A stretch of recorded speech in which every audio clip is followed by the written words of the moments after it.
पर में स्पष्ट रूप से चयन प्रक्रिया का वर्णन था महोदय, और हम उसके चयन की प्रक्रिया को मान करके हमने फॉर्म भरा, 500 रुपया दिया, 3 साल इंतजार किया और जीवन को दाव पे लगा करके 400 किलोमीटर परीक्षा देने गए महोदय, जब 1 लाख केसेस प्रतिदिन निकल रहे थे। सितंबर 2020 के महीना में अपनी इंटरनेट पर चेक कर लीजिएगा। अब सुनिए, 4 बार परीक्षा दिए महोदय, मुजा जोता खोल के परीक्षा दिए, और 21 जून 2021 को जब रिजल्ट आता है तो हम 30,675 अभ्यर्थी सेलेक्ट हो जाते हैं।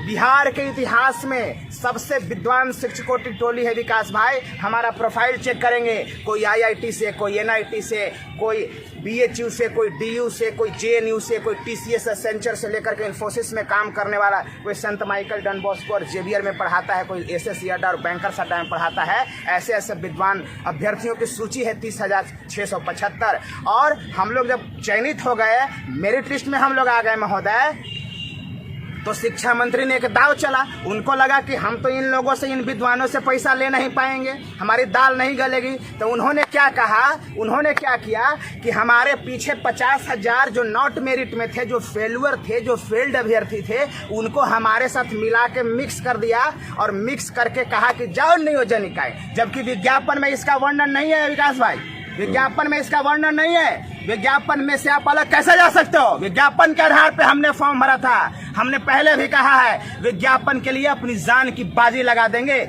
विज्ञापन हमारा गीता और कुरान है और रत्ती भर नहीं हटने वाले हैं विज्ञापन से। ये हमने शिक्षा मंत्री जी को कह दिया है। अब सुनिए उनका क्या इरादा हुआ। इसके बाद 30,675 हम लोग जो विद्वान अभ्यर्थी हैं विकास भाई, ये हम लोगों को शिक्षा मंत्री को लगा कि इन लोगों से तो पैसा ऐंठ नहीं पाएंगे। तब उन्होंने एक नया षड्यंत्र रचा। वो सोचे कि नियमावली में, विज्ञापन में परिवर्तन कर देते हैं, और उन्होंने 26 जून में विज्ञापन के चयन प्रक्रिया में परिवर्तन कर दिया और कहा कि जाओ नियोजन इकाई। कहा जा नियोजन इकाई, कहा है नियोजन इकाई? विज्ञापन के आधार पर हमने फॉर्म भरा था, नियोजन इकाई में चले जाएंगे, ईंट से ईंट बजा देंगे अगर ऐसी बात हुई तो।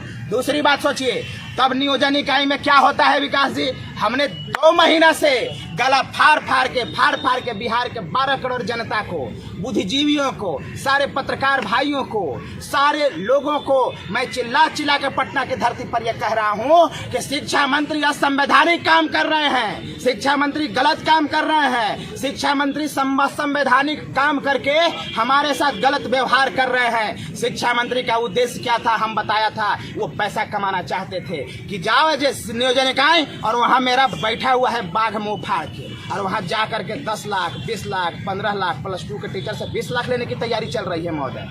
हम ये बात 2 महीना से कह रहे हैं, लेकिन कोई मानने वाला नहीं था। पोल खुल गई ना, कल पोल खुल गई ना। मधेपुरा वाला बोला ना कि ना मौसा मौसी फूफा फूफी सबको लगा दिया मैंने, बोला। और बोला कि मंत्री जी से मेरा पैर भी, मंत्री जी भी चलता है। किसको और कहाँ बोला? अनिल जी। मधेपुरा में सूर्य प्रकाश नाम का एक ब्लॉक एजुकेशन ऑफिसर है, वो एक भ्रष्ट एजुकेशन है। वो कहा कि 8 लाख रुपया लगेगा, बात 3.5 लाख में था। कोई साक्ष्य है आप लोगों के पास? बवंडर मचल है। शिक्षा मंत्री का बयान आ गया कि उसको सस्पेंड करो, उसका सस्पेंड करो, जांच करो और उसको बर्खास्त करो। सस्पेंड करोगे? सस्पेंड तो होता, सस्पेंशन तो प्राइज होता है कि बैठ के पैसा लो।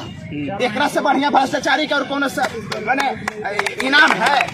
तो वो भ्रष्टाचारी को क्या किया कि सस्पेंड कर दिया। सस्पेंशन नहीं, उसकी जांच करो। वो BDO का भी नाम ले रहा है, DO का भी नाम ले रहा है, CO का भी नाम ले रहा है, मंत्री का भी नाम रहा है। इस पर उच्च स्तरीय जांच होनी चाहिए विकास भाई। अगर आप एक्सपोज बिहार हैं, अब अगर आप एक्सपोज करना चाहते हो तो मेरा इसमें आधा घंटा का एक वीडियो बनाइए, मैं एक्सपोज करूंगा इस शिक्षा मंत्री का। और मैं आपको भरोसा दिलाता हूं कि अगर जांच हो जाए, शिक्षा मंत्री जेल चले जाएंगे, शिक्षा मंत्री जेल चले जाएंगे। अब इनके ऊपर छापा मरवा दो आप, पैसा न निकल गया अगर घर में तो फिर मैं स्टेट 2019 की प्रतियोगिता से बाहर हो जाऊंगा। चुनौती है मेरा। और अच्छा पैसे घर पे। शिक्षा मंत्री असंवैधानिक काम कर रहे हैं, शिक्षा मंत्री गैर कानूनी काम कर रहे हैं। पहली बार ऐसा हुआ है बिहार के इतिहास में जब एक सच्चाई के रास्ते पे चलने वाला इंसान धरना प्रदर्शन कर रहा है और मंत्री पद पे बैठे हुए, संवैधानिक पद पे बैठे हुए लोग असंवैधानिक काम कर रहे हैं। और ये हम नहीं चलने देंगे। ये देश बापू के विचार से चलेगा या बाबा साहब अम्बेडकर के विधान से चलेगा। अगर तीसरा विचार और विधान थोपने की कोशिश करेगा तो उसको कुचल देंगे। ये हमने कहा है पहले भी। दूसरी बात विकास भाई, अगर कोई ये सोचता है कोई ये सोचता है कि हम असंवैधानिक और गलत काम करके रह जाएंगे, हम विज्ञापन को रद्द करके रह जाएंगे, हम इन मेरिटधारियों के साथ नाइंसाफी करके रह जाएंगे, गलत फहमी है उसे। अरे हम विद्वानों के खिलाफ अगर कोई काम करके तुम जिस कुर्सी पर बैठे हो, हम उस कुर्सी में आग लगा देंगे। हमने पहले भी कहा है, आज भी कह रहे हैं। दूसरी बात एक और है, इस पर उच्च स्तरीय जांच होनी चाहिए। विकास भाई, बिहार में कितने नियोजन इकाई हैं? 8,000 नियोजन इकाइयों में आप एक नियोजन इकाई बता दो जहां भ्रष्टाचार नहीं हुआ। अनिल 2019 के प्रतियोगिता से बाहर हो जाएगा। बोलो ताकत है तो सरकार बताओ 8,000 नियोजन इकाइयों में एक नियोजन इकाई का नाम बता दो और उसको मेरा सदस्य बना के वहां पे जांच बैठा दो। अगर उसमें भ्रष्टाचार नहीं निकला तो मैं स्टेट 2019 के प्रतियोगिता परीक्षा से बाहर हो जाऊंगा। मेरा चुनौती है, स्वीकार करे सरकार, स्वीकार करे सरकार। सरकार भ्रष्ट है, लेकिन मुख्यमंत्री जी को मैं भ्रष्ट नहीं मानता। मुख्यमंत्री जी के आड़ में शिक्षा मंत्री बिजनेस कर रहे हैं। 5 करोड़ 5,000 करोड़ कमाया ये वाला 94,000 वाला में। और अब हम लोग में सोच रहा है कि 10 पाकिस्तान से आए हैं कि बांग्लादेश से आए हैं, बर्मा से रोहिंग्या है क्या? हम लोग छाती पर चढ़ के अधिकार को लेंगे और कोई माई के लाल नहीं है जो हमारे अधिकार को दबा देगा। और हमारे अधिकार को दबा दोगे तुम, अधिकार को दबा दोगे। ठीक है, ठीक है। आज आप लोग गांधी मैदान में क्यों इकट्ठा हुए हैं? हम आज लोग गांधी मैदान में विकास भाई इसलिए इकट्ठा हुए हैं कि हम लोग पहले 5 सितंबर को आंदोलन किया था, 1 दिवसीय धरना, और उसमें हमने सरकार को अल्टीमेटम दिया था कि अगर 15 दिन में सरकार अपने असंवैधानिक काम से पीछे हटकर संवैधानिक काम पे नहीं आते, यानी हमारे विज्ञापन को पुनः बहाल नहीं किया जाता, तो आमरण अनशन होगा। और अब 2 अक्टूबर बापू के प्रतिमा के सामने हम शपथ लिए हैं। आज यहाँ से नहीं दिखेगा कि बापू आपके चरणों में हम अपने आप को समर्पित कर लेंगे, लेकिन अगर कोई आपको विचार को कुचलने की कोशिश करेगा तो उसको हम कुचल देंगे।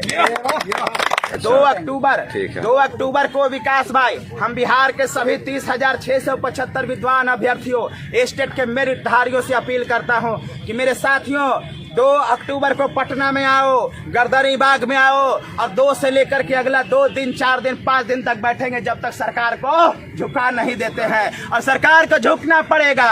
हम केवल चिल्लाएंगे ना रोड पे छटपटा के, उतने सरकार के मुंह पर स्याही लगेगा ना, लगेगा। सरकार के मुंह पर स्याही पोत देंगे। आपके चैनल से बिहार के पटना हाईकोर्ट के माननीय उच्च न्यायालय के पटना हाईकोर्ट के माननीय उच्च न्यायालय और दिल्ली सुप्रीम कोर्ट के उच्चतम न्यायालय के माननीय न्यायाधीश और मुख्य न्यायाधीश महोदय से हाथ जोड़कर विनती है, महोदय सरकार असंवैधानिक काम कर रही है, सरकार असंवैधानिक काम कर रही है, सरकार गलत काम कर रही है। शिक्षा मंत्री बिजनेस बनाने के चक्कर में हम 30,675 अभ्यर्थियों के साथ खिलवाड़ कर रहे हैं। महोदय अगर बताइए, सरकार में बैठे हुए लोग अगर कानून को हाथ में लेने की कोशिश करेंगे तो हमारा क्या फर्ज बनता है और क्या ऑप्शन रह जाता है हमारे पास? आप ही बताइए। हम आपके दरवाजे पे आए हुए हैं और आपको निर्णय देना होगा। और सरकार की गलत नीतियों का हमने विरोध किया है महोदय, और आपसे भी हम उम्मीद करते हैं आप भी विरोध करेंगे। तो हम सरकार से, माननीय उच्च न्यायालय के मुख्य न्यायाधीश और न्यायाधीश महोदय से हाथ जोड़कर आपके चैनल के जरिए विनती करते हैं कि महोदय सच्चाई की जीत होनी चाहिए। हम सत्यमेव जयते की रास्ते पर हैं, जहां सच्चाई की जीत होती है। हमने ये सुना था, अब पता नहीं क्या होता है। शिक्षा मंत्री तो इसको बिजनेस बना दिए। ये बिजनेस है कि राज्य है? राज्य कल्याणकारी राज्य है, ये पूंजीवादी राज्य नहीं है। यहाँ प्रॉफिट कमाने के लिए राज्य की गद्दी पर नहीं बैठा जाता, यहाँ कल्याण करने के लिए बैठा जाता है। और आपको कल्याण करना होगा, गलत नीतियों का विरोध करना होगा और सही नीतियों को अपनाना होगा। तो ये हमारा विचार है। तो सभी 30,675 मेरिटधारी अभ्यर्थियों से मेरा अपील है कि 2 अक्टूबर गांधी जयंती के दिन पटना में आकर के इस आंदोलन को सफल बनावे। यही मेरा सभी साथियों से मेरा अपील है। और जीवन के अंतिम सांस तक लड़ेंगे सरकार के कुरीतियों के खिलाफ और कभी हार नहीं मानेंगे। हमने संकल्प लिया है और आपका भाई कभी पीछे नहीं रहेगा, फ्रंट फुट पर रहेगा। अगर पुलिस की पहली लाठी पड़ेगी तो मैंने कहा है मेरे साथियों, पुलिस की अगर पहली लाठी गिरेगी तो मेरे माथे पर गिरेगी, इसका वचन देता हूँ।